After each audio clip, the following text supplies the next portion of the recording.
Hi, everybody. It is now the 7th week of the semester. I want to welcome you.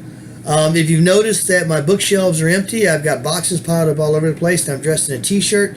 That means that I'm moving. So I'm in the process of moving from this place to my new place, and so as a result, I might be looking a little bit unprofessional today in the t-shirt. And my books are missing, but that's okay because I'm moving to a place that I really like, and I think that it's going to be better. So whenever you see next week's video, you will see it from a different location. Now, enough about me. Let's talk about week 7. Actually, before we talk about week 7, let me talk about, I've gotten weeks 3 and 4 postings graded. Even during this move, I found time to grade those, which is 3 postings per person since we had 2 postings in week 4.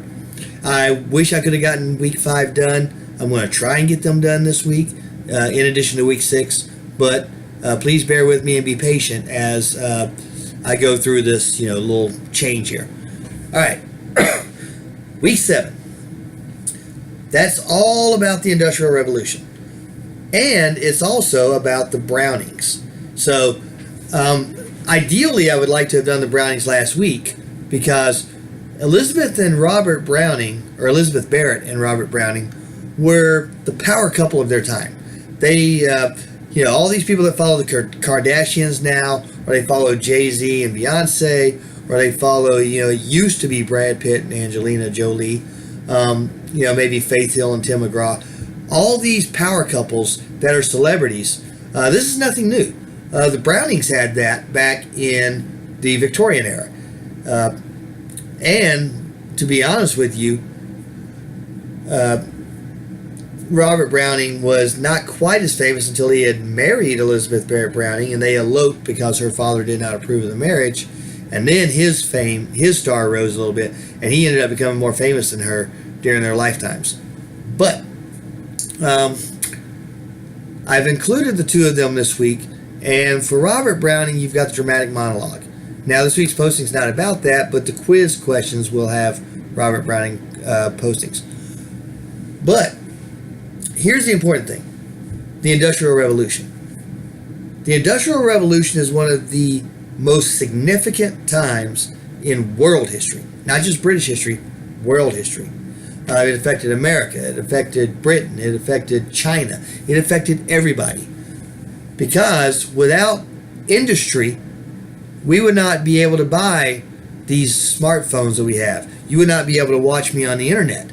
We would not have grocery stores with shelves and shelves of everything imaginable. The Industrial Revolution really changed the world, and therefore it's called a revolution. Now, the problem with that is that it came at a high human cost. And when you read Elizabeth Barrett Browning's Cry of the Children, it is heartbreaking because it is a poem about children who are envious of a little girl named Alice because she died, which means she doesn't have to go to work anymore. It will break your heart to read about how these children cry against their mother's breasts and still cannot get any comfort from that. Crying against their mother does not bring them any comfort whatsoever. These children actually lose their faith in God, if you can believe that, because they pray to God, please deliver us from this horrible life, and yet they still have to go to work every day. And this was not a cushy job. These were in factories, these were in coal mines, these were in places that children should never be subjected to when they're 5 years old, 6 years old, 8 years old. And so when you read Cry of the Children, you can't blame these children for losing their faith in God. They ask for deliverance, he doesn't deliver. Well, what do you think is going to happen? Cry of the Children is a wonderful example of art changing life, because you're also going to read the commissioner's report about these children that work in the mines.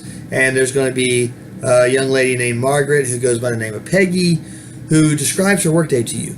And she operates on a bowl of porridge for breakfast and a muffin at lunch, sometimes with butter, sometimes without. And that's all she gets to eat.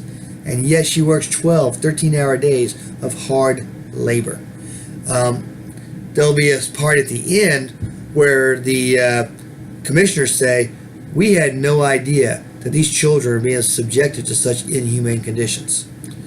Now, nobody really read the report, or at least not many people read the report, and so they weren't aware of the child labor and the abuses that caused, which was a product of the Industrial Revolution, by the way. Elizabeth Barrett Browning did read it, and Elizabeth Barrett Browning wrote The Cry of the Children. That reached a wide audience because she was famous in her time. So anytime Elizabeth Barrett Browning wrote a poem, thousands of people read it, if not millions. So imagine if your favorite celebrity were to put out a public service message. Would you listen? Probably more so to the celebrity than to the experts, because you follow the celebrity and the experts, who cares? That's what happened with Elizabeth Barrett Browning. Her poem, The Cry of the Children, which you're going to read this week, spurred Parliament over in Britain to pass child labor laws.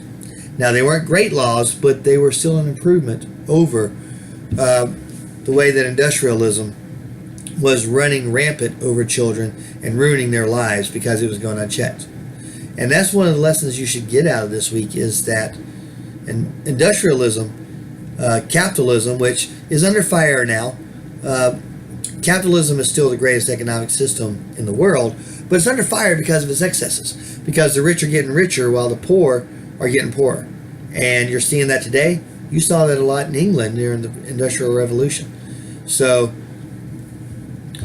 the fact that the commission report put out this report about the child labor and the horrible conditions the children are being subjected to did not matter nearly as much as Elizabeth Barrett Browning's poem, which everybody read, and then people said, wait a minute, we've got a problem here.